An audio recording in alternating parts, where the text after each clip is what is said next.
If you would like to support the podcast and get some extra content while you're there, head on over to patreon.com/SevereMMA podcast and sign up. From the rewatch to the Q&A, we will have loads of content every week. So sign up, patreon.com/SevereMMA podcast. And now, here's the podcast. Welcome everyone. It's episode 335 of the Severe MMA podcast.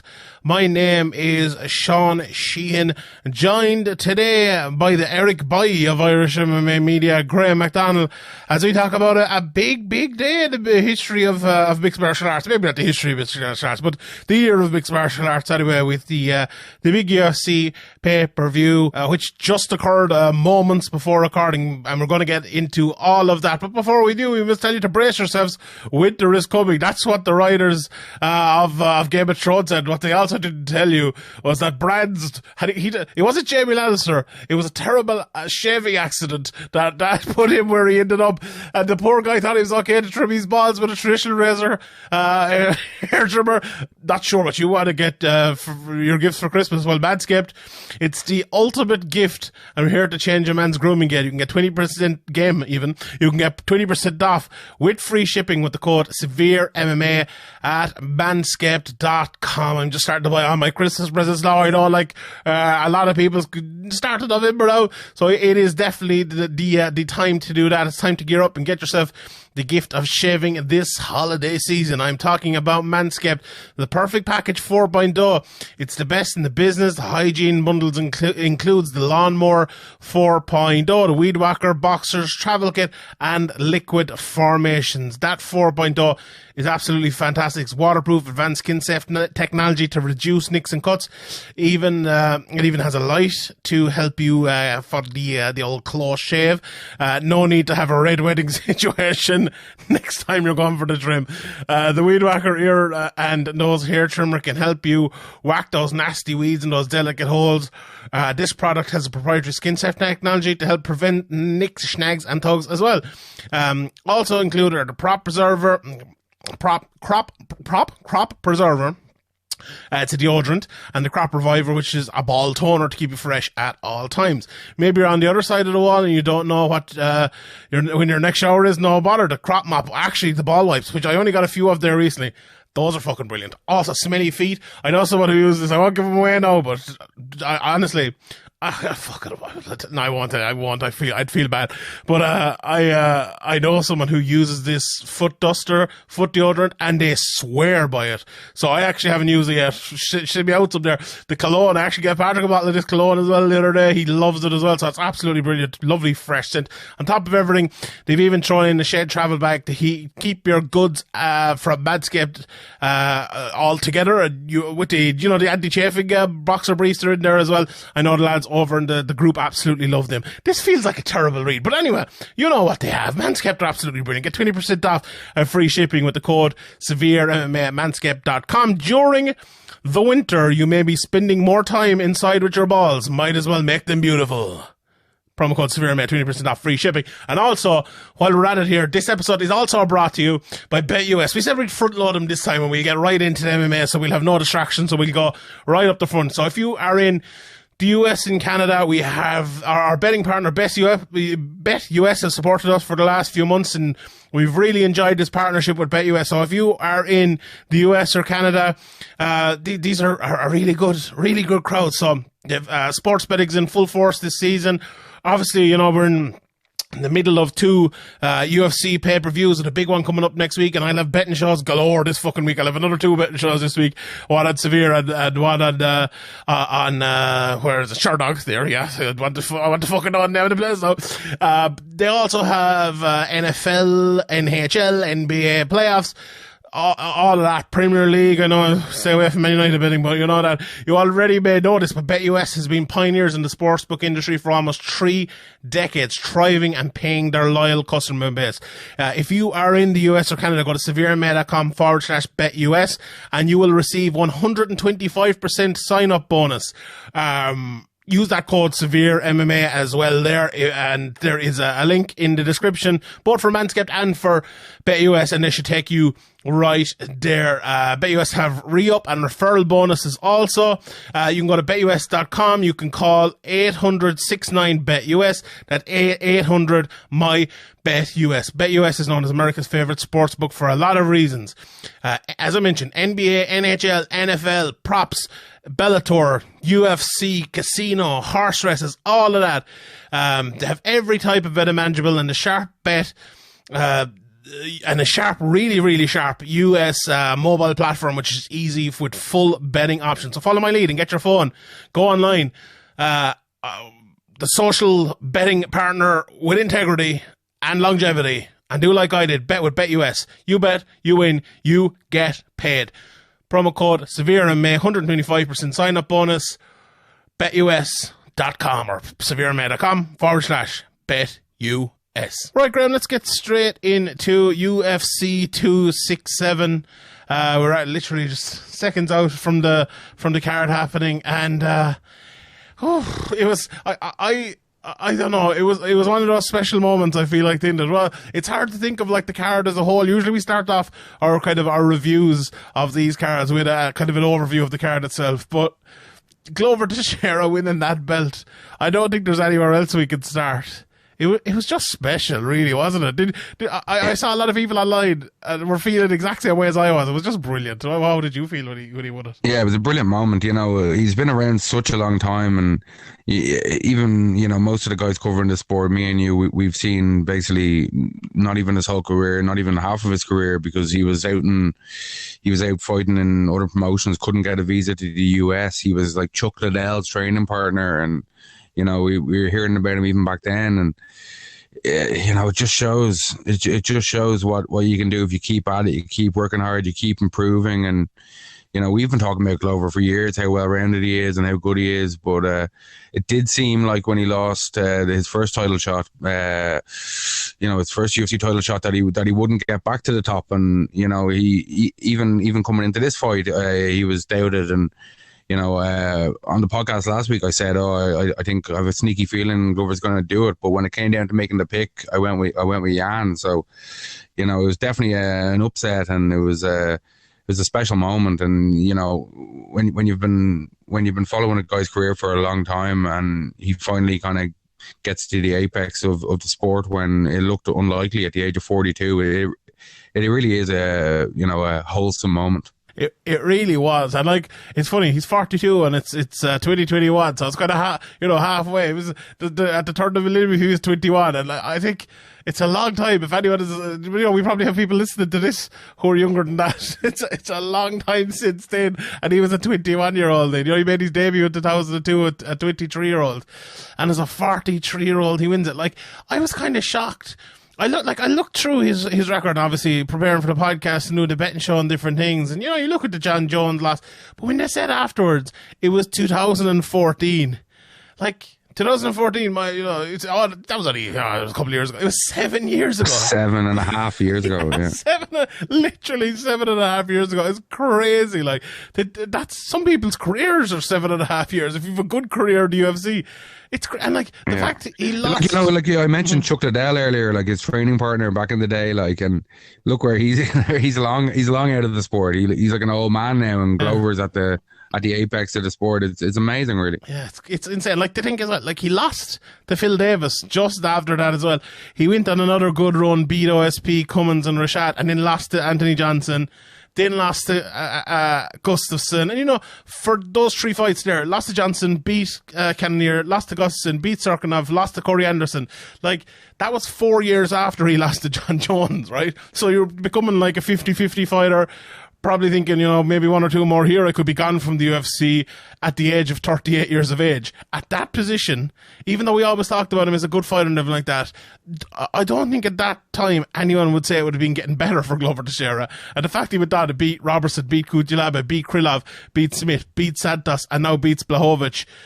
What a run. I think that, you know, no offense to Corey Anderson or anything, but I think that was the kind of moment where you thought, oh, maybe it's not gonna work out. Like, but you know, he put together a win streak. You know, Carl Robertson Kundilaba, Krylov. They're not the most impressive names. There's a split decision in there over Krylov, but he just kept at it. He just has that hard nosed, hard grit, experience. Just wants it a lot as well. Like, and even in the fight, he's using all these veteran moves. He's got I think somebody mentioned on Twitter, he's got like the stubble on his shaved head. He's rubbing it in Jan's face when he's on top. He's got the can opener going. He's covering his mouth. He's just using everything he's learned over this long, hard career and all these long, hard fights to get the job done. He's a real wily veteran, and it's great to see him. It really is great to see him on top. It really is. And let's talk about the fight, because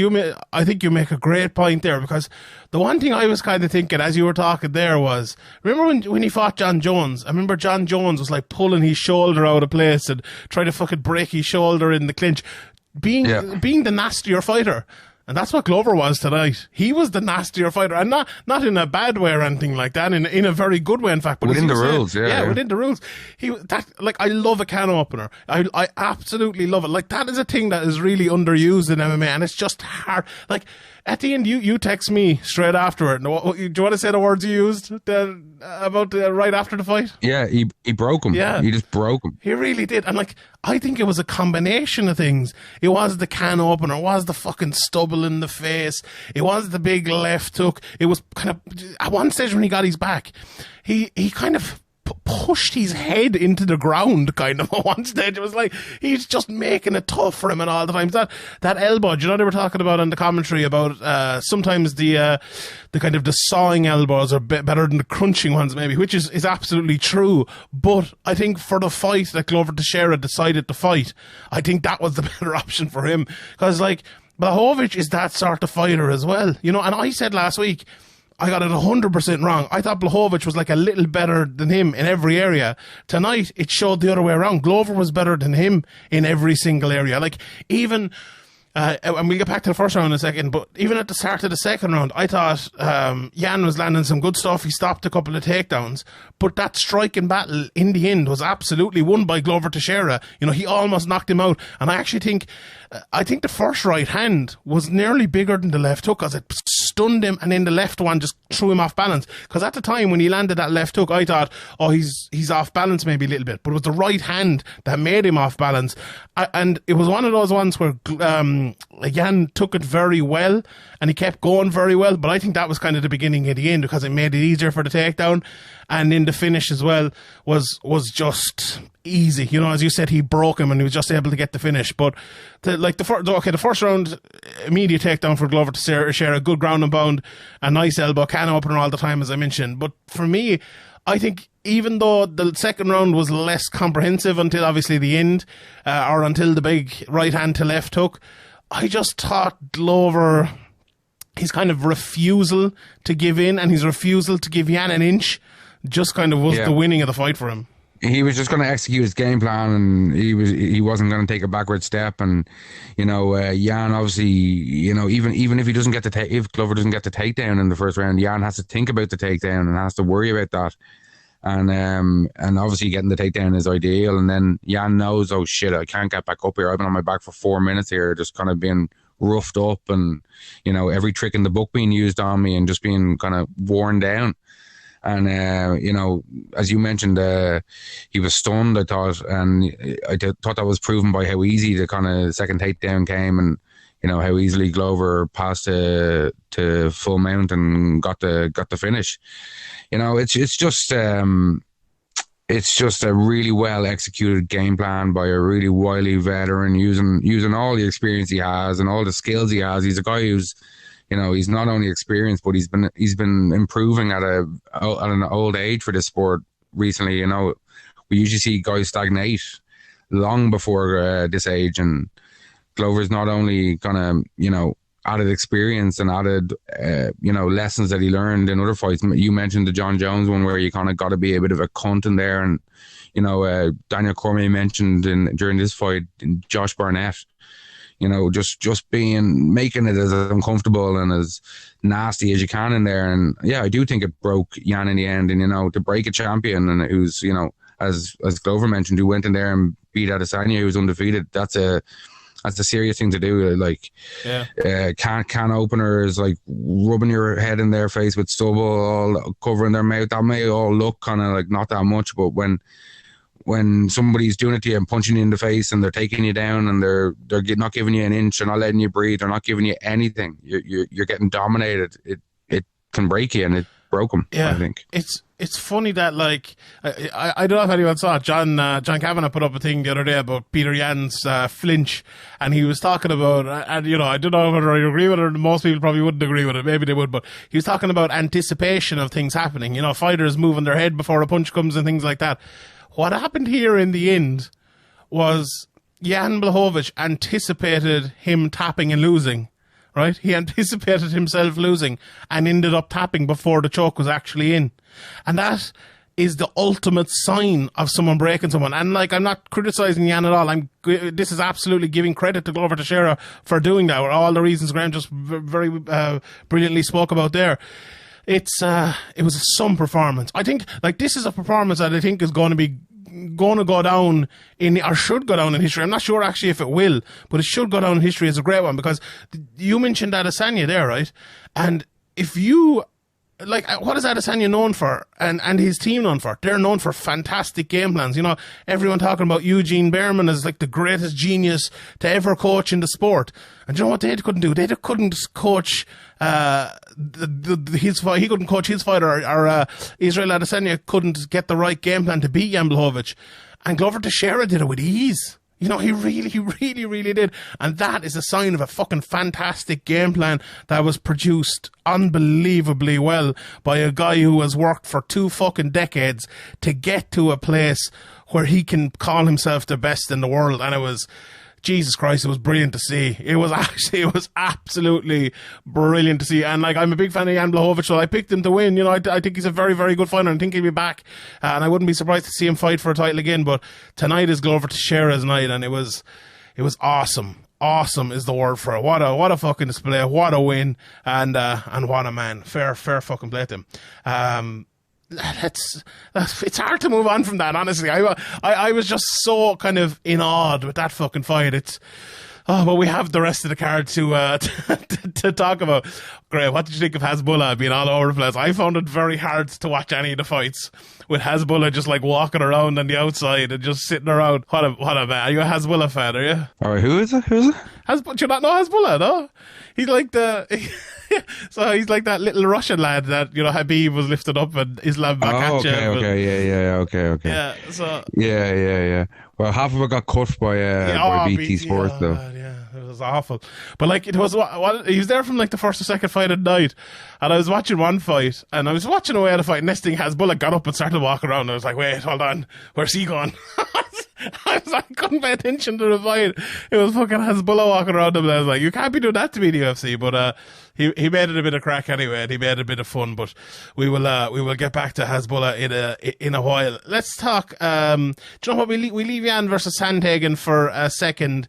And we will just switch to a couple of the undercard fights. I'll run through them here, and then you can do your report on sport as well, Graeme here. The first fight, just gonna rob the second Kaplan kind of early spot. Just gonna absolutely rob. I'll have to play the music over it and everything.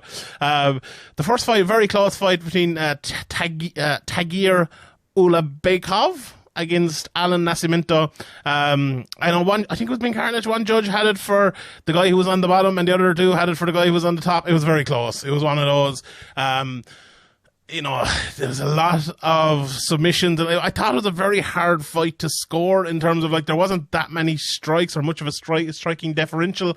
I thought it was a lot of submission attempts, not many of which were actually that immediately impactful or close to finishing the fight. So it was a very tough one to score, but a very good fight.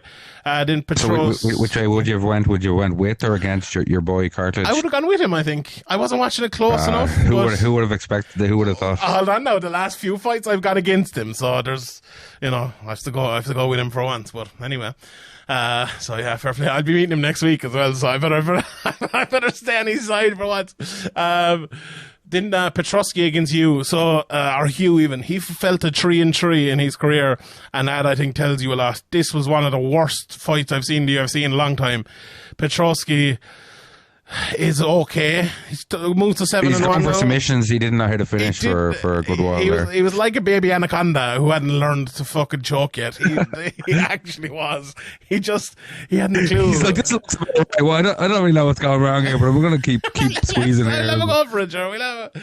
Maybe it'll work, but yeah, not great.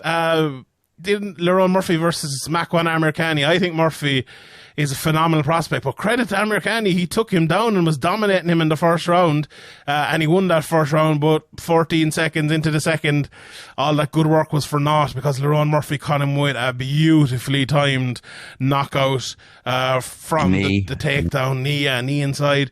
Just a beautiful shot altogether. I'm very high on Murphy, but this did show a little bit of a deficiency there. Amirkhani's a very good wrestler. We've seen him in the past. Yeah, and he definitely comes on strong early, and he's definitely, if he gets his takedown, he's definitely, it's definitely a hard round to turn around. But obviously every round starts on the feet, and Murphy took full advantage of that with a highlight reel finish and put Amirkhani out cold. Yeah, but he did. But I would be, I'd have like Murphy. This might be a good learning fight for him because everyone he fights from now on, that's what they'll be doing. They'll be trying to take him down, so he has to be very careful from now on. But anyway, we've got a great finish for him, and I still think he's one of the best prospects coming through, one of the most underrated as well. The UK MMA guys get a lot of shine, but he doesn't for some reason. And I know I see a few people jumping on the bandwagon tonight after I was talking about him, but it's like Darren Till all over again. You win a nice fight in the UFC, and everybody loves you. That's it. Nobody's even heard of you before, or mentioned you before. Mikhail Olashechuk then against Shamil Gamzamov. Olashechuk landed a beautiful jab and in the uppercut after it. The Russian lad was dipping his head down. I was watching with Patrick Early, he was calling it the whole time. He's going to knock him out with an uppercut. And he did, in fairness. So Patrick called that one. I'll give him credit for it. And a very, very good win there for Olashechuk. And then the controversial one, I suppose, of the night. Fuck's sake. Zalecky dos Santos against Benoit Saint-Denis. There's a Russian referee in here, and Zalecky dos Santos was beat the living head off of BSD for the whole of, was it the second round? And then the referee just let it go. There was about 3 opportunities to stop it, and he didn't. And it was going for a 10-7 round, but Saint-Denis nearly fucking knocked dos Santos out. But it ended up going, it went to all 3 rounds. Oh, it was really bad refereeing, wasn't it? This was awful, really, from the Russian referee, wasn't it? Yeah, and there was an eye poke, and he told him, "Oh, can you see?" And he's like, "No, I can't see." And he's like, "All right, let's fight on. Yeah, go." It's like, what the fuck is going on here? Like, yeah. Even Dana was like, "Here, mate, you're out of here. Like, we were replacing you for the rest of the night." Like, good luck. Just thrown out into the streets of Abu Dhabi to fend for himself. Yeah, you can't see, is it? Okay, go on, fight. He looked absolutely lost. Fuck, that lad looked like a lad who'd never watched an MMA fight before. He was like a lad, someone like his brother got the fucking Rona or something, and he sent his twin brother out to be the referee. He genuinely looked like he'd never watched an MMA fight before. It was crazy. And Sandinito, what a fucking chin on that man. He kept going, and I think it was just the fact that he never kind of got knocked down, and knocked out. The fact he was like, Mark Goddard would have stopped that about 3 times standing. Like, it was fucking. It was really bad, really bad. But you think that's got to be a 10-7, hasn't it? I thought it would have been until Saint-Denis almost fucking knocked him out, and he won like the last minute maybe of the round. So I would have given it a 10-8, but borderline 10-7. But when there's several like very near knockouts, I don't know. Maybe it's a borderline one. Yeah. It is borderline. If someone had given that a 10-7, I absolutely wouldn't have said anything bad about himself. But yeah, that refereeing was pretty bad. Right, here we go. Your report on sport, Graeme. Let's go. First fight, Albert Durev versus Roman Kaplan. If anyone was wondering, I was watching the Man United match and I didn't see like the next 4 fights, so Graeme is going to report on these fights. Durev versus Kaplan. Are you going to hum my a low-budget version of the music? Yeah, what is the music again? Like, booms, bangles. Oh, no, that's off the ball. Here's a jingle, jingle. Yeah, so Kovilov kind of came out with some low low leg kicks, but Durev just had better hands, better jab. It was a close first round, but Durev took it. There was a knockdown early by Kaplan with a left hand, takedown attempts against the cage, but Durev he gets it. He gets into mount, ground and pound, big elbows, gets to rear naked choke, and it actually looks like he's tapped before the bell. Looks like the fight's over, but he's actually tapped right after the bell. So they actually start the third round, and it's more kind of slow. It's takedown attempts against the cage that aren't successful, more kind of grinding, and Kabilov kind of looks like he's out of it. Looks like he has his hands on his knees, but all of a sudden he lands a massive counter punch as his opponent comes in, and it's more of a tired fight from then on with the momentum, or with a momentary takedown from a tired Durev.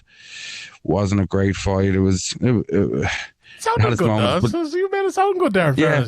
No, fairness. Yeah, well, it had its moments, but it was a tired fight, especially in the third round. But I did enjoy that kind of hands on knees, look like you're done, and then land a big punch as the guy comes in. Beautiful. Who was it back in the day? Pete Sell, wasn't it? Remember he did that? Well, yeah, Pete Sell acted like he was hurt. He was hurt to the body, and I think Pete Sell went in for the kill against Scott Smith. That was it. Yeah. And Scott Smith cleaned him out. Yeah. Class. So I enjoyed that. Yeah. Ramos again. I watched a bit of that one, the Hamas against Tuhugov fight. It looked like Hamas was causing him a bit of problems for a while on the feet. Was that the case? Was it? Yeah, unanimous. There was a spinning elbow at the end of the first round. He was losing the first round, but obviously that was a huge impactful moment. But it was a close round, and then the second round took kind of started landing more. The jab kind of came more into play. He got a late takedown to kind of make it pretty clear in the end. The third round, Ramos came out trying to make things happen, more aggressive in the first round. He actually started coming forward instead of being on his bike for the first couple of minutes. But then the jab kind of settled in again, and Ramos kind of ended up back on his bike. Tukugov kind of became more accurate with the jab, and the 1-2 as well, and had a bit of a takedown attempt against the cage, and kind of just saw the fight to the end and won the decision. I'm just looking here on Twitter. Someone sent me a link. Hasbulla actually got into a fight with another small lad afterwards in the crowd. It looked absolutely hellacious fight. Whew, I don't know. Maybe that could headline the next Abu Dhabi card. I don't know. He hasn't been signed, Hasbulla. He's probably the hottest free agent in the world of MMA at the moment. So yeah, I don't know. Anyway, going back to your report. Amanda Hibas Varnish in the Roba. Any use? Yeah, it was okay. Not really. It was Verna kind of came out and got a takedown in the middle of the cage. Ribas went for a triangle attempt, kind of a weird. I don't know. They were calling like a TP triangle attempt or something. I don't know what the hell was going on. It didn't really look like it was workable. But Paul Felder seemed to think it was workable. But in the end, it came to nothing. And there was the ref like stood them up way too early at one stage, and then Verna got a knockdown against Ribas because of that at the very end of the round, because of that ref stand up, and probably took the round. Second round, Ribas came out kind of harder, landed a hard right hand after about 30 seconds. There was a lot of hitting there. Ribas was trying to get a jab going. She kind of started getting it going there. She got a kind of takedown, but didn't do much with it. But she landed more and did enough to even up the fight. Third round, Ribas kind of continued out landing. Virna looked very tired. Her takedown attempts were very bad and slow and just desperate. There was a left head kick, I think, by Ribas with about 2 minutes to go, and she did enough to. She just kind of outworked Virna in the third round and won the decision. Jean de Roba did walk out to that.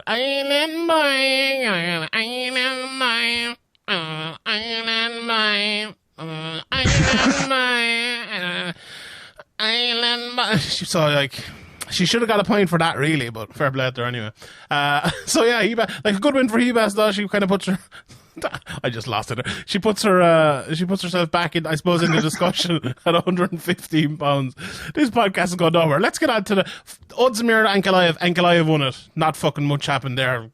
Not a great fight. Yeah. Anyway, let's talk about Chimaev versus Li Jingliang. Chimaev is that guy, really, isn't he? Like, this guy, my immediate thought after this was just have him versus Kamaru Usman if Usman wins next week. Honestly, that was I'm sorry, Leon Edwards. I apologize, and you should get the fight if you beat Masvidal. But like, I want to see Khamzat Chimaev versus Kamaru Usman in the welterweight division, and that's all I want to see. This guy's insane. It is a huge step up from what he's been fighting, but what is it, 3 or 4 strikes or 3 or 4 fights he's absorbed one strike. It's Maya did that at one stage, I think, a similar thing years ago, but it was different. It wasn't a dominant, destructive kind of beating the way Chimaev has put on all of his opponents. Obviously Usman is top of his game. He's got a very well-rounded game. He's got a very good jab. He's got very good takedowns. He's got very good fight IQ. He follows game plans. He's a really well-rounded fighter. And if Chimaev went in there and lost, there'd be no shame in that. But I think you shouldn't rush him. I think he should be straight into a number 1 contender fight. But I think putting him in there against Usman, if he loses, I think Gilbert Burns, he might regret it. Yeah, you could give him a Gilbert Burns. That's a good fight. You could give him a Covington if Usman for any reason needs to, has an injury or needs to take some time off or anything like that. He could fight next week too. Like, he didn't do much tonight. Yeah, he'd be more than willing. Like, if one of them, if Usman or Covington was to get injured, he'd probably be straight in there. And we know he has the antibodies anyway, so he should be okay to get into the US if that is their rules. Or I don't know if you have to be vaccinated. I don't know. Anyway, we won't get into that. It was a brilliant performance. He absolutely destroyed him. Like, I thought it would be. I thought he'd win the fight. I thought he'd take a little bit more time and it would be a little less destructive and a little less easy than it was. But I thought it was going to be his toughest fight. Like, Rhys McKee probably gave him a better fight than anyone so far. Like, he lasted a few minutes. Everyone else, he's just tied him. Like, when he picked him up, this is Li Jingliang, like, who's a good fighter. He picked him up and he was just talking to Dana White as he dragged him to the corner. He could have taken him down before that. He was like, nah, I'm just going to pick him up and bring him over here. He just no respect at all. And the only one I can think of, and it's even less so than this, who just destroys people, is Khabib on his way up, who you just know is going to be the champion in that division. Now, Usman maybe is a little bit of a tougher, like, because if you're looking, maybe it's Frankie Edgar coming up or Vincent Henderson or something. I think everyone knew at some stage Khabib would always go these guys. At this stage of the career, I think Chimaev is definitely more developed. Khabib was more green. Without a shadow of a doubt. Like, because he has the big knockouts as well and everything like that. I think he's at a higher level than Khabib on the way up. I would agree. And the only problem is there's a higher level at the very top as well. So it's exciting. It's very, very exciting, and it's great. Like, the reservations I had was, okay, it's a step up against Lee, and he had the Rona as well, a very, very bad bout of it. But to come back like this, I think those reservations are gone. So if you do put him into a Gilbert Burns or a Wonderboy fight or something like that, that's a fucking, and I don't want to do it to my poor old boy Wonderboy, but oh my God, this is next level of fighting. This guy is unbelievable. I can't wait to see what he does next. Like, I think they need to get him out there straight away again. Like, get him out there before Christmas if you can. I think you push him into a big fight very soon, even if it is someone maybe a little bit further down the ranks. But like, getting someone to fight him is probably a fucking tough thing as well. Maybe you have to get someone who's slipping towards the precipice of the top 10 or something like that, and I don't know who that might be. But anyway, we'll move on. Volkov and Tabora, not a great fight again. It was all right. 3 rounds where Volkov won it. Got the unanimous decision. 3 rounds. Do you know what it was? It was a fight. That was it. Islam Makhachev then against Dan Hooker. This was similarly easy. He got Hooker to the ground, Kimura'd him, and that was that. Like, I tweeted earlier on in the night, it was like, when was the last time there was a Kimura in the UFC? And then there was a fucking Kimura. But I suppose it kind of tells you. Dan Hooker looked like he was trying to claim he didn't actually tap. He didn't tap, I don't think, though. I think the referee stopped it. But the referee stopped it because Dan Hooker's fucking arm was about to come off and be brought back home to Makachkala. Like, that's the reason he stopped it. He was going to be chicken winged like Nogara. Yeah, he was, yeah. Also, I had fucking... You mentioned about Nogara. He got punched by second over off. he set Glover off. He started crying afterwards, and then you can see Glover just after that he turned to the camera, his lip was just shaking. He was just like, oh Jesus, it was great. I actually can't get over it. It's hard to get the smile off my face, you know. And I was talking the other day, myself and Harry did a podcast coming out in a couple of weeks' time about like journalism and about, you know, not taking sides or anything. And I didn't really have a side in the Yan versus Glover one, even though I've liked Glover for years. But when Glover won and when it was all over and it was no longer a contest, Jesus, the kind of the happy feeling you'd have for a man like that who seems like a really good guy as well. It's just, it's fucking brilliant. It's brilliant. Bring a tear to a glass eye. He would indeed. Do you know, it was nearly as good as Marcus Rashford scoring today when I had him backed at fucking 19-1 to score, and that's also at 7-1 to have a shot on target. And Man United won 3-0. So what more could a man want? Ollie's at the wheel. Ollie's at the wheel. How did Liverpool get on today, actually? United are back. We're fucking back. Well, actually, Liverpool gained a point on Man City. I'm not too worried about Chelsea. You lost 2 points on us. You lost 2 points on Man United. So last week's win was actually only like a 1 point game. Man United just won a game in the race for the Europa Conference. We only gained 1 point in us in the last week, and that's a fucking fact. That is a fact. Anyway, Man United finished above Liverpool last year as well, so I'll have you fucking remember that. Right, let's talk about Makhachev. Ollie in. Makhachev is he's on his way up as well in the 155-pound division. Oh, I think as well with him, and I say this a lot of the time as well, get him another fight quick. Like, get him in there. If I'm Makhachev, right, you know you're not going to probably get the winner. You haven't taken it. You haven't been touched. There's no problem. You know, maybe the weight would be the only thing, but you know, get him on the lightweight title fight card. When's that? That's the end of the year, isn't it? Even get him there against a lightweight at 165 or 170. Who fucking cares? Yeah, I think make yourself undeniable if you're Islam Makhachev, and even if you're fighting somewhere further down the rankings, I think take it and get it. Like, I'd be calling out Benny Lariush if I was him now. He's another one of my guys, Benny, so I'm putting him in against all the tough guys, but that's who I'd be calling out. I'm trying to force the UFC's hand to make that, and try to force Benny Lariush's hand as well, because if you win that, then you are in place, and there's no denying it. But you know, maybe he'll sit out and he'll get the title shot, but I wouldn't take that chance, because I think he's going to beat most of those guys, and he'll get that title shot. And you know, he's just phenomenal. Look, fair play to Dan Hooker taking the fight, but I had a lot of reservations when everyone was like calling Dan Hooker a gangster for taking this fight and all, and I was like, you know, he is, and I didn't want to be like a party pooper or anything, so I didn't really say anything, but like, what a stupid fight to take in 3 weeks. 3 weeks notice or whatever it was.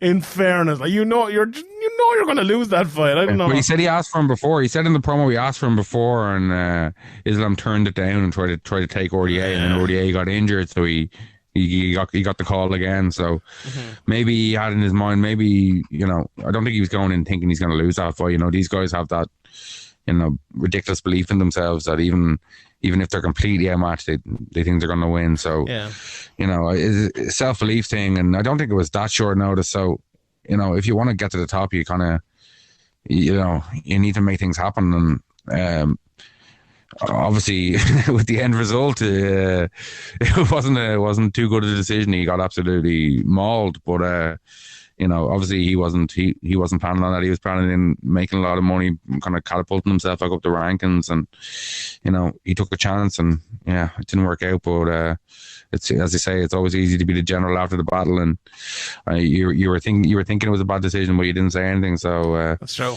That is true. So yeah, hard to be given out to me. Hated or loved, the underdog's on top. Graeme, not true. Anyway.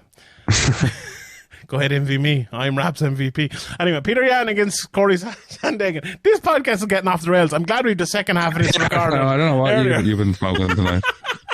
Me? I've been smoking nothing. It's really fucking, you've been smoking something. No. You've been smoking something. I haven't. Somebody spiked you with something. I had 1 can of harp. That's what I had now. So, geez, I haven't drank in a while, actually. You're on the harp. Who have you got to kill to get a pint of harp around here? Get a pint of harp. Oh, God. As well, anyone around for pints? We'll be drinking pints, lads. Come out.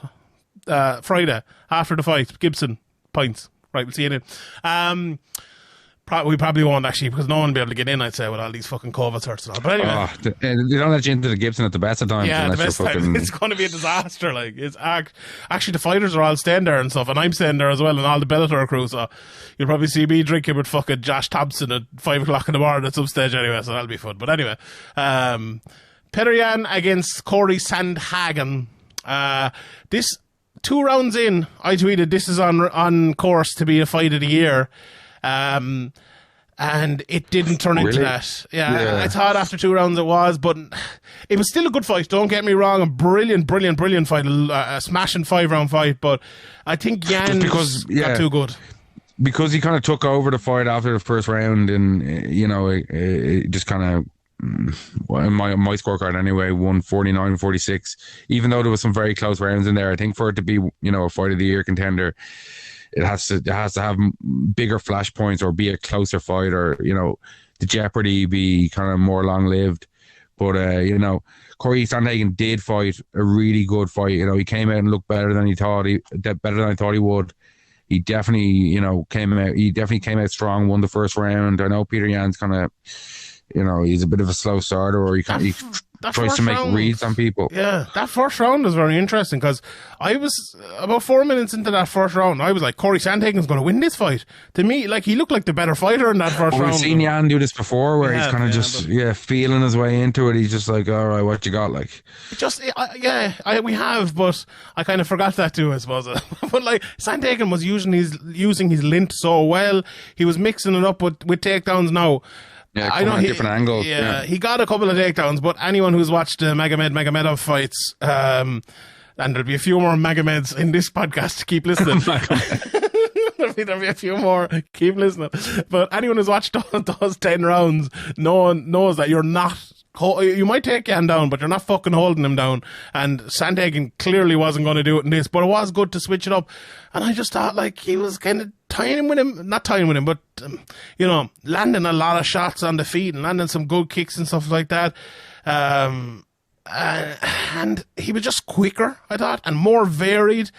And I just felt like he was going to take the fight. And in the second round, Yan, I think his power just took over. And by the time that kind of the midpoint of the third round came... Well, even the second round was really close, though, as well. Close, in parts. It wasn't like after round 1 he just kind of took over, even though on the scorecards he did. But, Sandhagen definitely was game kind of in the fight, and it was the third round where it really kind of turned. Yeah, because the problem is that Yan's adjustments from the really good first round of Sandhagen saw Yan become a more attacking, impactfully landing fighter. Corey's adjustments after Yan had won the latter part of the second and was starting to take over in the third made Corey Sandhagen become a much better defensive fighter, but not a much better attacking fighter, and just allowed Yan to win, but like in a little bit less of an impactful fashion than he was in these really good parts of the third and these really good parts of the fourth as well for times. Like in the fifth round, Sandhagen was just moving, and the commentary kept saying like, oh, he's having a much better fifth round. He really wasn't in terms of offense. He was defensively, but Yan was absolutely winning that round. Like in the fourth round, he hurt him a good few times. But his corner told him, Sandhagen's corner told him going into the fifth, oh, you need this round. It's like, no, you don't need this round. You need to finish this fight. Yeah.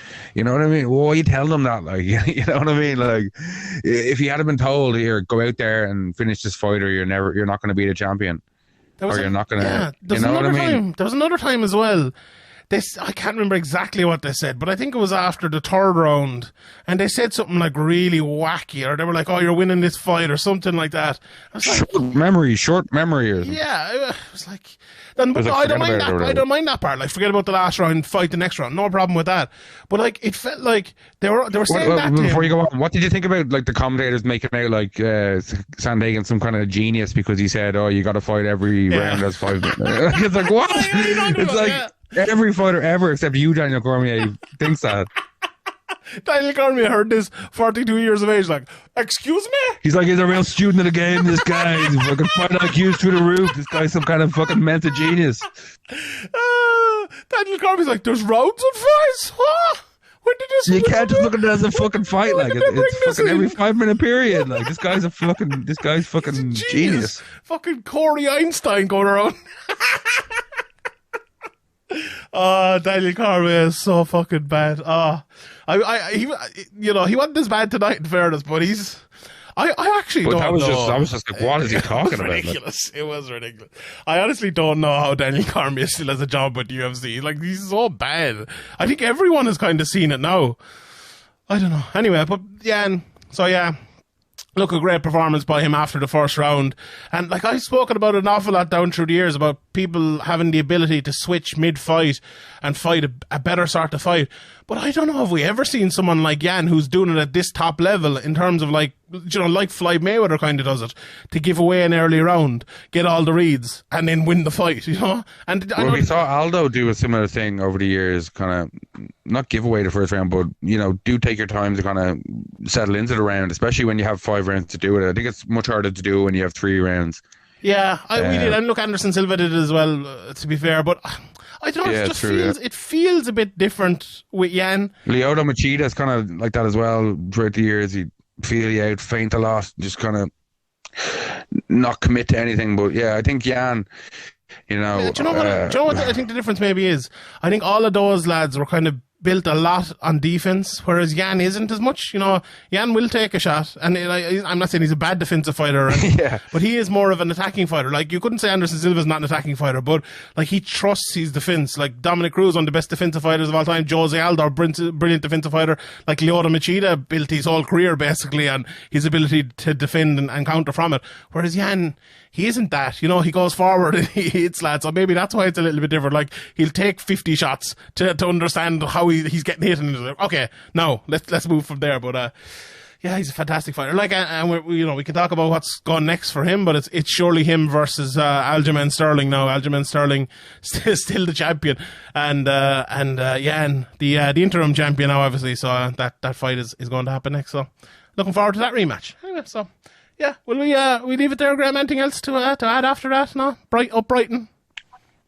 Oh, fucking hell. Yeah, it's a disappointing, points to throw away, but it's a long season and we're still undefeated in the Premier League and the Champions League. So I think we have. Keep on rolling. I think we have another bit of soccer talk at the end of this podcast, maybe. We have.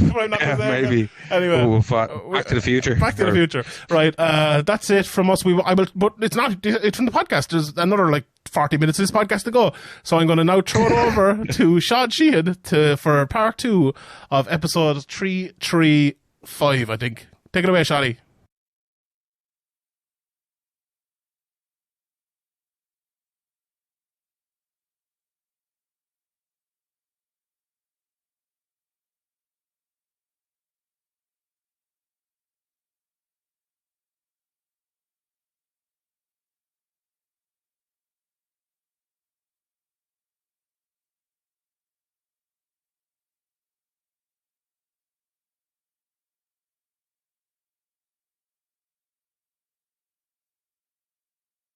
Thank you very much, Shadi. Very, very good. Jeez, that was some card, Graeme, wasn't it? UFC 267. Jesus, brilliant, wasn't it? I hope so. But anyway, so let's talk about Bellator Dublin. And obviously, it's been such a long time since we've had fights in Irish. Obviously, we did the Cage Legacy cards, which was a great success there a while back. But for the big, it felt like, the UFC was supposed to come. Then Bellator was here, obviously, in the start of 2020, which I was at, when I remember hearing about the coronavirus for the first time kind of being in Ireland when that event was on. I remember standing outside the Gibson Hotel and hearing it on the radio or something of that Sintra there, the Gibson. I was like, oh, this could be a bit serious. And there hasn't been anything since, in terms of big events. Yeah, we haven't had coronavirus since. Whatever happened to that coronavirus? Oh God, it was only for the hipsters, that coronavirus. But as I mentioned, the UFC was supposed to come. Bellator were coming back regularly. We had Cage Warriors for the first time in a while, down in Cork, and they were due to go to Dublin and due to go to Belfast. And I think there was another event till June. What event was it in Belfast? Maybe it was Cage Wars. I remember I had a hotel booked in Belfast anyway to go up to an event, and that ended up getting cancelled as well. But we're back. You know, we're finally back. And okay, we're recording this about 10 days out, so maybe we're not back yet, but hopefully we are back, and hopefully it all goes down well. And you know, it's great. You know, before we get into the card or anything else like that, it's great to see mixed martial arts back. Look, some gyms haven't been able to stay open, and some fighters, I'm sure, aren't fighting anymore. Probably they had to go and get fucking normal jobs because they couldn't keep it going, and it's such a pity. And hopefully people will be able to get back into it and get back going again. And if you did keep going, maybe the likes of this and the likes of Cage Legacy come back, and hopefully Cage Warriors and places will be the re-up that everyone needs. But this is a great start to it. And you know what? Let's start at the very, very top, because it's not often an Irish person fights for a world title. And a world title? Hold on. No, not a world title. No, Bellator, we can't call it a world title. No, okay. Well, I've heard many a rant from you about non-UFC titles being called world titles, so I'm taken aback here by your sudden U-turn. I actually kind of have U-turned a little bit, especially talking to Sinead Kavanagh the other day. I was like, Jesus, Sinead's a great woman. And I feel like that 145-pound belt is the world title.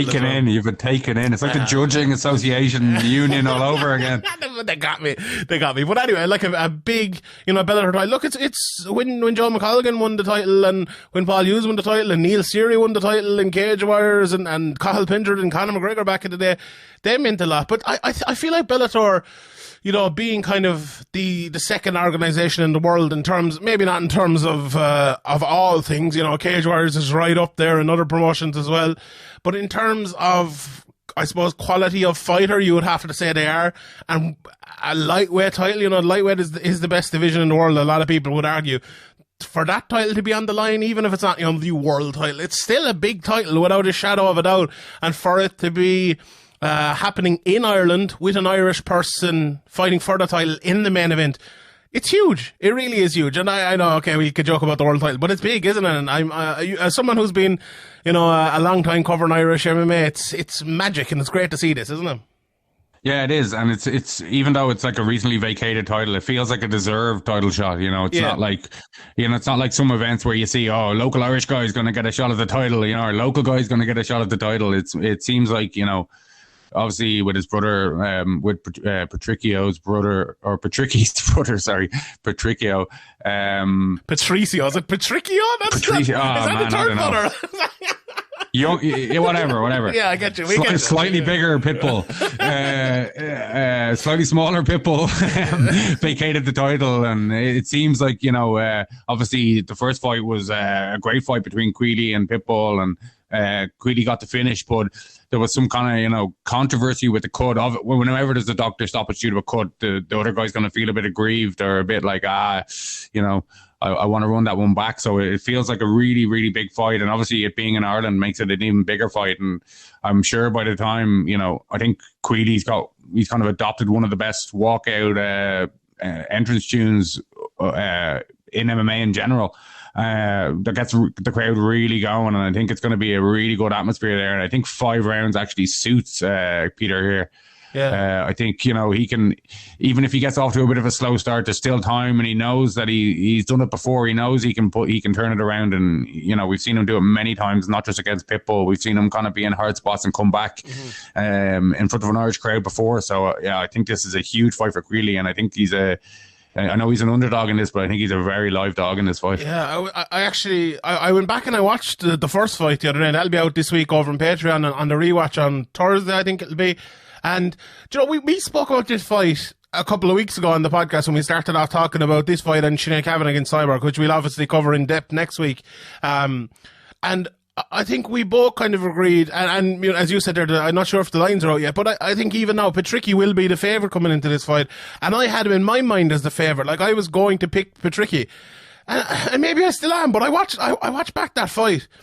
And Queally was the better fighter in that fight. I don't think there's any shadow of a doubt. Now, Patricky landed some good stuff, lovely leg kicks, landed a couple of takedowns, but he wasn't. I think the thing with them leg kicks is when you're already pale like Queally, it kind of they look bad. Shows more, you know what I mean? It wasn't actually that bad, those leg kicks, I don't think. You know, they were decent leg kicks, but they weren't like, you know, if Queally had landed the exact strength, exact same technique, leg kicks to Patricky, you probably would have said nothing because you wouldn't have seen the kind of mark. Yeah, and I spoke to Peter the other day, that'll be out during the week as well, over at Sherlock, and he was kind of saying that himself. That get the fake tan on, get in there. Just redden up the legs before he went there. But he was kind of saying that too, that like he would have kept fighting through him, that they didn't really bother him. And he also said like, he feels as well that fight shouldn't have been stopped with the cut, which is a very gracious thing to say, I suppose. But I think coming into this one, you have to look at all the different factors, the cardio as well. That 5 rounds, I think, definitely does favour Peter Queally. He's the bigger, kind of stronger fighter. And it's funny that you think like, and I'll just circle back a second for the first fight. You watch that first fight and the kind of the pace Peter Queally put on Patricky, that's going to be a harder thing to do over 5 rounds. But he was telling me the other day that he could do it for fucking 10 rounds basically, and he has that pace. And I feel like having watched back, if he can establish kind of that center of the cage and push Patricky back and land that jab and land those kicks down through the middle like he did the last time, maybe sort out the leg kicking problem a little bit and not get taken down as much. And if he does get taken down, do the exact same thing he did the last day. It's actually hard not to pick Peter Queally here, to be honest. And you might think, listen to this if you're over the burger or something, oh, he's a biased Irish lad. But that's my honest opinion now after having watched back the first fight. Now, look, I'm sure both guys learned a lot from that fight, and Patricky will probably learned a lot from it as well. And maybe if I was looking at it from his point of view, I think he should use his pace an awful lot more, his quickness an awful lot better in this fight, and try to come down through the middle and 1, 2, 3, 4, 5, 6, 7, 8 shots on Peter Queally. Because he is an awful lot of a bigger guy, and be more elusive and move more. But that really is not the, I'm going to call him the pit calf here, and instead of the pit bull, we call Patricio the pit bull and him the pit calf. Both of those lads, you know, we saw Patricio fighting against Pedro Carvalho, and I remember I watched a good bit of him before that, and he was very much he's very much a stand in the pocket and whiff those big shots. And Patricky is a very similar type of fighter, I think. So he's going to have to change up his game an awful lot for fighting a bigger guy like Peter Queally. And maybe he can do that. You know, maybe he can do that. I think it's going to be a close fight. I think it's going to be a very close one. But I also think Queally won't, Queally won't go out there and wilt. You know, Queally will go out there, and he showed that in the first fight, that he'll go out there and fight his fight. And the big thing coming in, and you kind of alluded to it there, is the crowd, is that walkout song, is the Irish crowd. Like, the Irish people get behind their own people. And, you know, Queally, I spoke to him the other day, he's very proud to be headlining Ireland. And he was kind of saying he was, delighted for Conor, delighted for James, delighted for everyone else. But he wants to be that guy in the main event. Now he is there, and he's kind of had that pressure of the walkout song and all the crowd getting behind him, and he knows it now for 2 or 3 times. And look, he lost once against Miles Price, and then he came in and he had a very bad start against Scope. He ended up winning that. But, I think he's used to it now. He's well able for the crowd getting behind him, and they're going to be seriously behind him. And it's a big challenge for Patricky. Even if you forget about the fight for a second, the mental side of it's going to be huge, isn't it? Yeah, people have talked about, like, UFC fighters, even UFC Dublin when it was going on, how they'd love to fight in an atmosphere like that. But, it looks great from the outside, but being under that pressure, and big game pressure, like we see, like, Man United, Liverpool, big game for Man United, the pressure gets to them, like even a former world class player like Ronaldo, like, completely balled it, like, so, you know what I mean, like, it does it does play into it. And if James is just after coming off a big victory over Patchy Mix, which could potentially happen, the crowd will obviously be very up and on a high, and I think that they will be anyway, but that would add a little extra pep to the fan step as well. So I think like, this could be this probably will be the biggest, most hostile atmosphere Patricky's ever fought in. Do you know what? It could go the opposite way as well, though. Imagine if, like, let's say James loses, and let's say, you know, because he's a very tough fight against Patchy Mix, and Pedro's just before that against Weichel. He could lose as well. Like, you could be coming into this with 2 or 3 Irish guys in a row after losing, and then that brings a different sort of pressure, because this isn't, you know, Bellator cards for the last while, there's been a lot of kind of Irish lads getting gimme fights in certain realms. That has changed an awful lot over the last few months. And this card, looking at the top, forget about anything else but the top 3 for a second. You know, Pedro Carvalho, obviously, you know, is Portuguese Irish, but he's an SPG guy and people will know that. Weichel is no easy fight. Yeah, it's a really tough fight. Yeah. Mix is no easy fight. Pitbull is no easy fight. This could be a one where the Irish lads go 3-0 or 0-3 in the top 3 fights. And that's going to be a test for the Irish crowd as well, you know, and it could be a test for Peter Queally if he's going into the main event. But, you know, it's, I'm looking forward to it anyway. It should be fun. And that main event, like, we talk an awful lot about, how guys should come up and how guys should, you know, work their career in terms of taking fights to get ready for fights, to get ready for the big show, you know. And Peter Queally really hasn't done that, has he? Over the years, he fought over in Russia and fought in fucking Africa and even here locally. And at the time, you know, people say, "Oh, don't go over and fight these guys. You have to finish them." You know, we said that like certain times as well. Like, you know, you kind of, there's been cases where we've seen clear decisions like should have went other way, and you kind of know you have to go in and finish them. So it's an extra pressure there, and you're obviously fighting in a hostile crowd. So I think that stood well to him. You know, that's I think experience in high pressure situations is always good. 100%. Like he told me the other day, this is not going to be his toughest fight. He's like, I fought lads over in Russia who were a lot tougher than Patricky. And it's true. And like, Patricky has fought on obviously on some big cards and stuff, but I don't know, has he ever fought in an atmosphere like what he's going to see in Ireland? Like, the Tree Arena's only open this week. Like, this is the first big event people have been at in 2 years. People are going to be fucking rabid for this. This is the first night out for a lot of people in fucking 2 years. And there's an Irish guy in the main event, which is in itself is huge anyway, and would be in normal times. Walking out to the Cranberries, you know, Dolores O'Riordan passed away in the last 2 years. Did she? Maybe, but it's whatever. It's, you know, that walkout song alone. There's just so much stuff. Like, this is going to be a fucking melting pot, and Patricky has never seen anything like that. I don't care if he's fought in front of 10,000 or 15,000 people. This is going to sound like 100,000 people, and every single person in that building is going to be against him. Apart from maybe your missus. Is she coming with you? Is she the Brazilian? You're going to have to hide her, Graeme. Yeah, I'm in the fan section, so it's been a long time since I've been there. So I have to remember that I can actually shout and celebrate. And no, you're not allowed now. You're a fucking journalist. You're not allowed to do that. There's no celebrating allowed. Sure, nobody will see me. I'll be hiding in the masses. Meanwhile, myself and Andy Stevenson will be working hard. But anyway, so the main event is going to be crazy. The co-main event then, Patchy Mix versus James Gallagher. Obviously, this was supposed to be the main event. It's still a 3-round fight. The 5-round Bellator fights aren't coming until the new year. So the only thing changing is the placement. I spoke to Peter about that, and he's like, "Oh, look, James is happy for me," and James said on Twitter is happy. I don't think there's much of a story there anyway. But the fight itself, like, watching James and Patricky, or Patchy, sorry, Jesus, they all have the fucking same names. Oh my God. They're very similar. They're very similar fighters. They're like, I think Patchy he's a little bit less athletic than James. I think he's very much a grapple first type of fighter. Will always try to get inside. Not the quickest in the world. He throws kind of these big hooks, front kicks through the middle.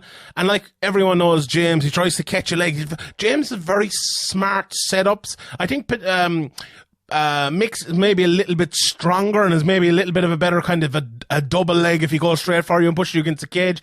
Both of them on the ground are absolutely fantastic. Patchy's ability to get the back and choke you is absolutely unbelievable.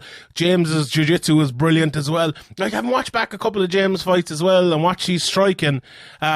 It's maybe not as bad as people make out. And as well, the big factor coming in here, this is James Gallagher's first fight over training in America with James Krause for this whole camp. He's only home about a week. It'll be interesting to see, first of all, how much of an improvement he's made.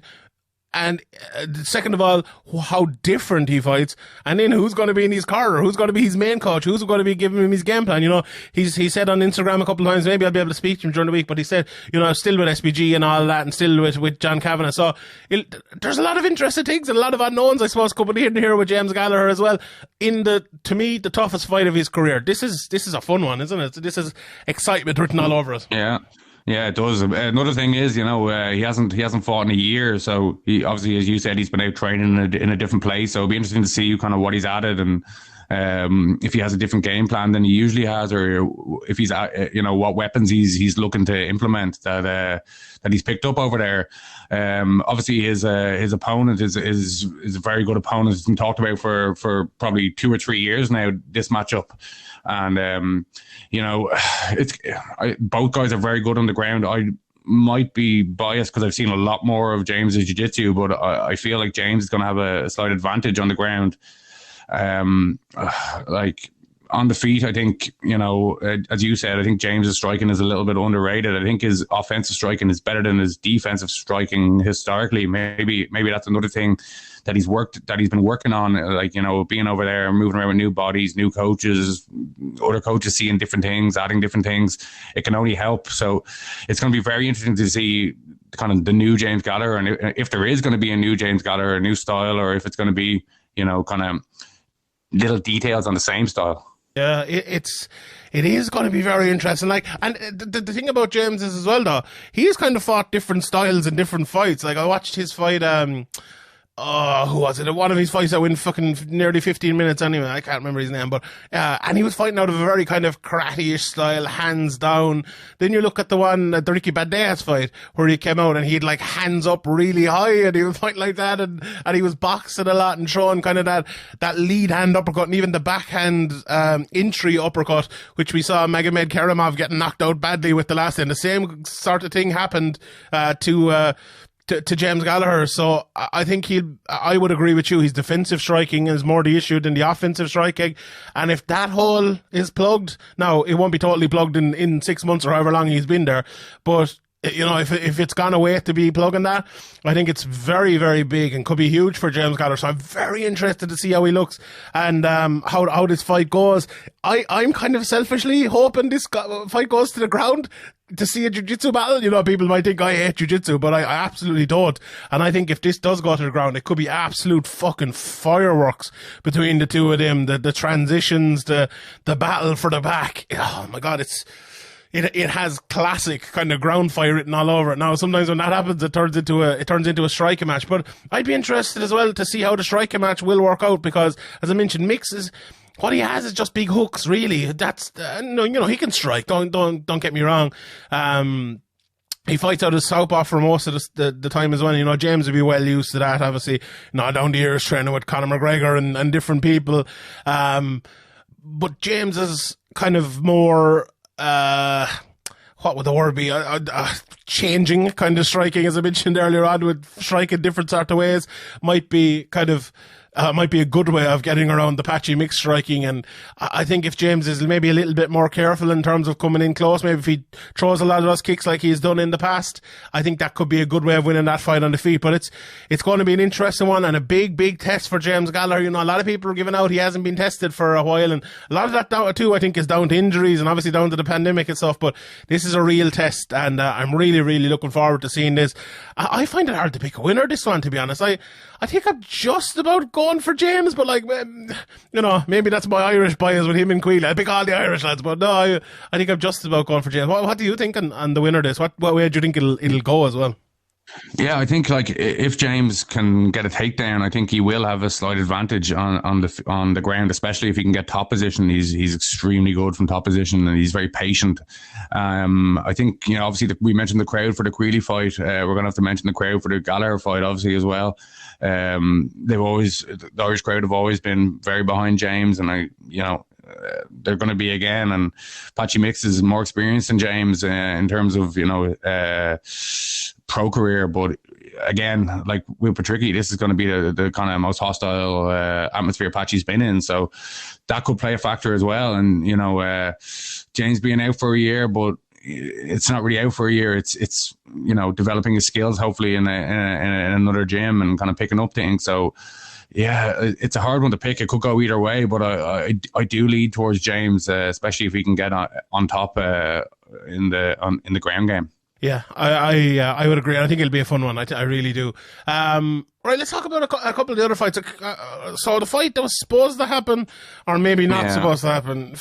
What was that all about? I don't know. Fabian Edwards and Charlie Ward. Charlie Ward was supposed to fight Norbert Navigny, and then Fabian Edwards. So they're not giving Charlie any easy matchups. And I know Charlie's kind of giving out there. No one covers him right. We're talking about you, Charlie. And look, Charlie's some man to take fucking Norbert Navigny, in my opinion, the best prospect in the world, and then Fabian Edwards, who I think in your opinion a while back was the best prospect in the world. Charlie. Like obviously Charlie's gonna fight anybody. Yeah, don't give a shit. Like, yeah, and I think we kind of touched on before on a podcast was, it looks like they might be trying to. I think you said they might be trying to get Charlie cut. Not just Charlie, but like look at Kiefer Crosby. They gave him Carcanyon. Look at Brian Moore. They put him out in fucking Russia against this animal that he fought last week, and now they're doing all the Irish lads. They're not giving them fucking easy matchups anymore, are they? No, definitely not. Obviously, this is, not going to happen because Charlie, I think, has a torn bicep or tricep or something. Yeah. So I think he had that before the announcement of the fight. So I don't really know what was going on there. Maybe he thought he could fight through it and Bellator got wind of it and called it off or something like that. But it was a bit of a strange announcement and cancellation within about 48 hours. Yeah, or maybe it was a thing of like he was supposed to fight Norbert. Norbert tore his ACL. And maybe Charlie thought then, like, well, I'm not on the card anyway. Why you even bother telling Bellator? And then Bellator were like, oh, if Charlie's fighting Fabian Edwards. Like, Charlie, like, what? I don't know if that's the case or not. But yeah, look, it's not happening anyway. And Fabian Edwards now is fighting Robert Fonseca. I was looking through his record. He's a Brazilian lad. I don't really know any of the lads he's fought. Fabian kind of said himself, I've never seen this lad before. This fight was only announced yesterday, so I haven't had a chance to look into it in a big way. But look, it's good to see Fabian Edwards on the card anyway, and it might be a chance for him to bounce back to winning ways after a couple of losses. But however, Pedro Carvalho, as I mentioned earlier, is on the card as well. He's fighting Daniel Weichel, two very different fighters. Carvalho throws a lot of shots. Weichel is just a very tough-nosed guy. I was looking, he's over 50 fights, and I watched a couple of his fights, and he's all about power, and he's only 5 knockouts in those 50-ish fights. I couldn't believe that, but look, it's a big fight for Pedro as well after losing a few, and looking forward to seeing that. Daniel Scatizzi, who fights out of SBG, is fighting Brian High. Kieran Clark, 3-0. Big fight for him against Jordan Barton. I was talking to Jakey about some of the English lads, and he was very high on a lot of these English guys. I'll run down a few of the fights, Graeme, here, and you can tell me any of the ones at the end who you think stand out. Danny Nealon, 4-0. It was a great year for women's MMA in Ireland last year. Danny, Sinead Kavanagh and Leah McGort all went undefeated, and that fight for the Irish Women's Fighter of the Year is heating up again this year. But obviously, if Sinead wins next week, I'm sorry, Danny and Leah, there's only going to be one winner of that one. But they all have good chances here. And she's fighting Audrey Carouche, who is out of France. And Dara Kelly, the SevereMMA Amateur of the Year last year, is making his pro debut against Junior Morgan. Steve Costello is fighting on this card out of SBG. Ilias Bouliad, Ashley Reese and Picolet. Lee Chadwick is on the card. Bobby Pallas, Nicholas Sicoli, Sela Ju, who had a great performance on one of the Bellator cards, as well as fighting Keir Harvey out of Scotland, and then Rob Beach against Gokem Sakaram. What stands out to you, Graeme? Any of the likes of Danny Nealon, the likes of Dara Kelly or Kieran Clark that you've known throughout the years?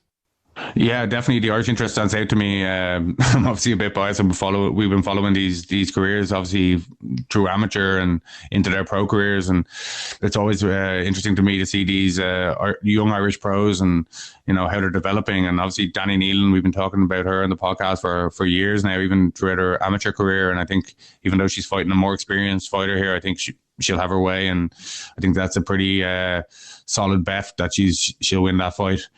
Kieran Clark is obviously coming in against an 8-fight veteran. He's 3 fights in, but he's had an extensive amateur career, which a lot of these young Irish fighters have, and I expect him to win as well. Dara Kelly is coming in, making his pro debut. Obviously, he's a Irish MMA or SevereMMA Irish amateur fighter of the year.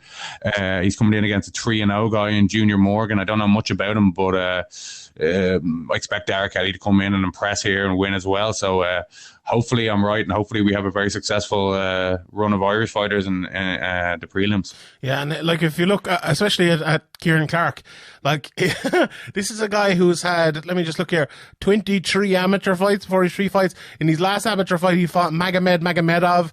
He's beaten Tobias, Tobias Orilan, the amateurs, in the IMAFs. He's fought some really, really good guys. Even the local senior Jack Maguire is a very, very good fighter. Fought James Sheehan, who's been doing really good things over in Cage Warriors as well.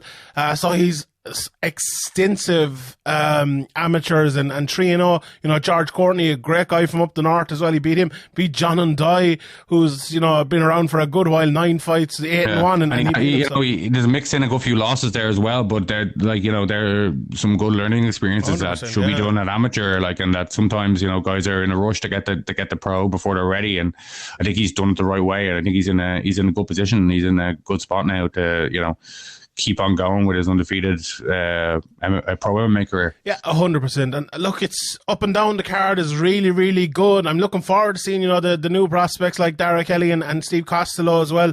So it's a fantastic, and there's some British interest obviously as well, and some patchy mix over from America, and there's a bit for everyone here. So I'm looking forward to seeing this card, and obviously we'll have extensive coverage throughout the week and next week as well on the SevereMMA podcast, and then we're leading up to Sinead Kavanagh the week after. So what a time for Irish MMA, and Ian Gary as well.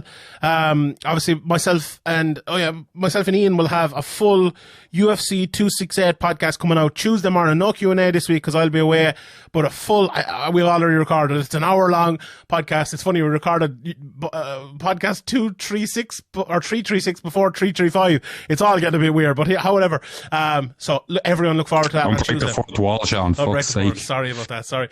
Come here, so before we go away, I did a quick podcast on this over on Patreon, but I think we must mention on this, well, the PFL finals went down on Wednesday night. And it was a fucking long night of fights, 6 title fights. I was up, I don't know if you watched all these, Graeme, or not, but I was up all fucking night watching them. And I suppose the standouts from it, Kayla Harrison got the Amber win over Taylor Guardado, made it look easy. She did a bit of striking, got hit once maybe, and it was like, fuck this, I'm taking it down, and won there. Ray Cooper, as I alluded to earlier on, got a beautiful knockout over Magomed Karimov. Magomed Karimov needed another Magomed. Maybe if he was called Magomed Karimov, he would have won it. But I think it was a good performance from Ray Cooper, and it's kind of sparked a debate. There's not quite enough Magomeds. Not enough of Magomeds. Like maybe if you went for Magomed Karimov, like that would have been enough. But I don't know. Can you ever have enough Magomeds? I'm not sure. But anyway, Ray Cooper kind of sparked this debate, and Kayla Harrison as well. Like, should these people move on to the UFC? Because if they do, they're probably not fucking getting $1 million in 10 fights. Never mind fucking, 3 or 4, and never mind the opportunity to do it once a year. And I think, well, what's the pay for just a fight? I saw someone saying 25 and 25. Which is not bad. Yeah, well, that's not that bad. That's not bad with the potential of winning the million. That's not bad at all. Yeah, and no, I'm not 100% sure if that is correct. But if that is correct, you're probably only getting that in the UFC anyway. So you might as fucking well. Like I was saying, someone like an Ion Cutelaba or even a Dominic Reyes. Like, Shoeface won here. The light heavyweight. If I was a UFC light heavyweight from fucking 15 to probably 4 or 5, I'd be like, well, I'm finding out my contract and I'm going to PFL. Because like 4 fights, you're probably going to get quick knockouts in a lot of them if you're a very good light heavyweight. And even other weight classes as well. I think, if I was a big heavyweight, if I was Derek Lewis, I'd be over in PFL in no time, knocking out lads, winning $1 million. It's not easy money. It's tough. You have to be a very good fighter. But if you are a very good fighter, then you have a very good chance of winning $1 million. And there might be the argument that, if you're headlining cards, maybe you'll get $1 million in 4 fights anyway in the UFC. But you know what? What if you lose one of them and you're back and you're you're back to 80 and 80 maybe. That's not the best. But then it's not all about money though. It is about the prestige of the UFC and all about all that as well. But a lot of these guys, don't have huge career earnings, so you got to kind of take care of your future. It is prize fighting at the end of the day, so I completely understand when fighters do make that decision. Yeah, but for someone like Ray Cooper, there's no way I'd advise it. I'd love to see Ray Cooper fighting, Gilbert Burns or Leon Edwards. I think they'd all be good fights. I really rate Ray Cooper. He'd just be another guy though on undercard. That's the problem. But for like someone like Kayla Harrison, who says she is the best in the world, and you know what, she might be the person to beat Amanda Nunes. Who knows? She can't prove that she is the best in the world in PFL. She just can't, unless Amanda Nunes jumps ships and decides, well, I'm going for the million, but she's probably getting a lot more than that in the UFC, so it's probably not wise. But she can make a lot of money before she goes and tries to prove she's the best in the world. She's 12-0 now at this stage. Like, if she gets to next year, what will she be? 16-0? Is that too much? Are you ranging on the boxing kind of side of it then? I don't know. Maybe, but I would like to see her go to the UFC now. I would like to look. The solution to all of this is that the UFC pay her $1 million to fight Amanda Nunes. We're all good, we're all good. It solves all the problems. But Dana White basically goes, don't bother coming over here. Like, it's very weird. But anyway, Clarissa Shields, as predicted by your boy Sean Sheehan, lost to Abby Montez. She actually looked good, I thought. She looked improved. She could take down the fence, but then she got taken down in the end. And Montez won the last two. R.I.P. boxing. Boxing is absolutely dead. The 145-pound title then, Kabulov beat Wade in one of the most boring fights of all time. As I mentioned earlier, Antonio Carlos Jr. beat Martin Hamlet. Good performance here, rear naked choke. The heavyweights as well. Bruno Capelloz, I'm a big fan of his. He's a fun fighter. He almost got knocked out like 3 times in the second round here. He beat Delia. And it turns out afterwards, his father died last week. And they never told him, Capelloza, and they only told him after the fight. And then he won $1 million, got the belt, and then they told him his father died. Fucking hell, that's crazy. I can only imagine the fucking emotions that man was going through last week. So, obviously thoughts of prayers with him, but also, congratulations at the same time, winning $1 million. Same as for all of these people, congratulations. Haush Mafeo, what a performance. That, to me, most impressive performance. He beat like Ramzabov, and then the 3 openers, Jordan Young, brilliant performance, knocked out Amari Akhmedov, Julia Budd, not the greatest performance in the world. I was impressed with Caitlin Young, but she did get the win. And then Don Madge, the magic man, the legend, out of South Africa, beat Nathan Williams to via rear naked choke there. So all in all, a brilliant night of fights. Too long, too many fights, too many title fights on it. I would love to see a PFL championship weekend. Whether PFL will be back or not next year, they've no TV deal at the moment. I don't think remains to be seen. I don't know where they're getting this fucking money, but they've lots of investors and all. We need a couple of them investors for the SevereMMA podcast, Graeme. But anyway, sure, we will leave it at that. I don't know. There's probably loads of stuff we haven't covered that we've forgotten or whatever. But just to mention as well, actually, as we're recording this, John Mitchell is fighting. So we will report that when it comes through. Ian is just typing here, so let's see if he gives us the result. Omran Kazan, who fights out of Team KF, got a fantastic win over in UAE Warriors yesterday. Beautiful knockout after a very, very good performance from him. So Team KF, Jim, have gone really, really well. Obviously, they did a setback losing Ian Gary last year. I'm just killing time here because Ian is typing, and hopefully I get the result. But if you want to kill time, you can give the people what they've been waiting for. Yeah. Your 1 minute take on Man United 0, Liverpool 5. I actually, as I said last week, I actually couldn't watch the game. I was at the Scare Factory in Limerick. It was the Scare Factory. Very scary. You up to 4-0. You managed to see the. I went bowling afterwards. With a great time. Don't lie to the people, Sean. Don't lie to the people. Happy birthday people trust you to tell the truth, Sean. No. It's like what truth? There's truth of how we see it, and then there is the actual truth. So who knows? Your truth. My truth.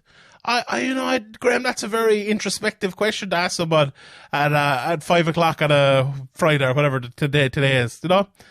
You know, not a great performance from Man United.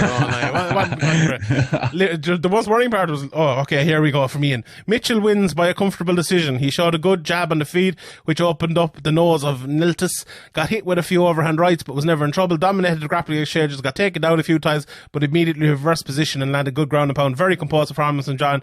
So young in his career. Easy win, 3 rounds in the books. Now, there you go. Up Cork. You know, they didn't win the All-Ireland, but at least John Mitchell John Mitchell's with it. You know, John Mitchell wins that. Limerick beat him in the All-Ireland. Last year we beat Waterford in the All-Ireland. Maybe Peter Queally. Maybe it's a good sign for him. Maybe they'll do it this year. But anyway, we leave it at that. Graeme, so you're refusing to give the people what they want. What do the people want? What do the people want? Well, they want your honest opinion on as a Man United fan since last year. Yeah, since you re-entered. I don't watch football anymore. It's not good. What about your boy Ken Early though? And the week before the game, talking up Man United, and it's like, this the second half performance is absolutely fantastic. Usually over the years, over the last my lifetime of watching, even when Liverpool are in a bad spot or Man United are in a bad spot, they always rise to the occasion. It's like Liverpool versus Everton. Like, don't make it so difficult no matter what. Like, you had to expect that. And, this Liverpool team is too good. The warning, like, if you try to play like that against Liverpool, you'll be 4-0 down at half time. And like, to everybody's surprise, Liverpool rested or didn't play or rested 3 of their starting players, and Man United just came out with the worst. Who are the 3 starting players now? Fabinho, Mane, Fabinho, and Matip. I don't know about the Mane one now, because Jota, he always plays Jota in these, especially against Man United. The first game Mane hasn't started against Man United, in the first Premier League game he hasn't started in the Premier League season. I think you'd probably even argue that he doesn't play. Like, remember that game? He had a big argument with Mane over because Mane didn't start it. Like, he doesn't start Mane in some of the big games. So, but anyway, that doesn't matter. We were missing Varane and everyone else. But anyway, I think no, but in terms of that, not in terms of the game, Liverpool won fair and square. You think Varane would have sorted that out? No, I didn't say that. But if you're talking about missing players, where everyone's missing players, Liverpool love that. What do you think about the fact that? Do you want to get my thoughts, or do you just want to fucking talk? Yeah. Like, do you want my thoughts? My thoughts are, you can't come out and just go, hey ho, it's war time, and you go out and run at Liverpool and try to close them down and expect to win. Liverpool are too good to do that against. And the problem is, like, everyone blaming Mason Greenwood because he was closing down up front. Well, he was told to fucking close down up front. I feel so sorry for Luke Shaw, because obviously he was on Mo Salah's side. Mo Salah got a hat-trick, and I wouldn't say Luke Shaw was at fault for any of them. It's just the other 3 fucking idiots running out of position. Like, Harry Maguire is so bad. The second one with him and Maguire both leaving it to each other. They both left it to each other, though. You gotta, even if you have to put your foot through the slab head, you gotta kick that ball. That's one of the biggest problems for Man United. Harry Maguire, he's so bad. Like, he needs fucking selling, and like, as I told you, Sean. I told you all along. This guy is a subpar player. Like, but what do you think about the fact that Mo Salah has scored more Premier League goals at Old Trafford this season than Ronaldo? Mo Salah. Oh, he got a hat-trick. Ronaldo's played like 3 games. Has he not? Like, yeah, he has. He's beaten him 3-2. Ah, yeah, well, we're like 5 games into the season. And if Ronaldo doesn't score against City at home, then this record will go on into December. So, all right, fair enough. Congratulations. Well, I take a Ronaldo hat-trick against City, though, to be honest. Save Ollie. Save Ollie. Come on, Spurs. All Man United fans fall on fucking Spurs. Anyway, but sure, it'll be over, but actually that'll be done by the time this. Hopefully Ole will be gone by this time. But anyway, we better leave it at that. Thank you, Graeme. No need for I want an apology for that abuse. You need to start live streaming yourself during Man United games. Myself and the lads were doing it, and didn't they fucking pussied out of it? Yeah, so just you on webcam. You can be one of those ranting, raving lunatic fans on YouTube. Anyway, right, we leave it there. Sign up patreon.com/SevereMMA podcast. It's going to be an absolutely huge week. I'm up in Dublin for the week, so it's going to cost me a lot of money. So help us out. I'm full time now as well, so I don't have that much money. So, patreon.com/SevereMMA podcast, or SevereMMA.com/pints. Price of a pint a month.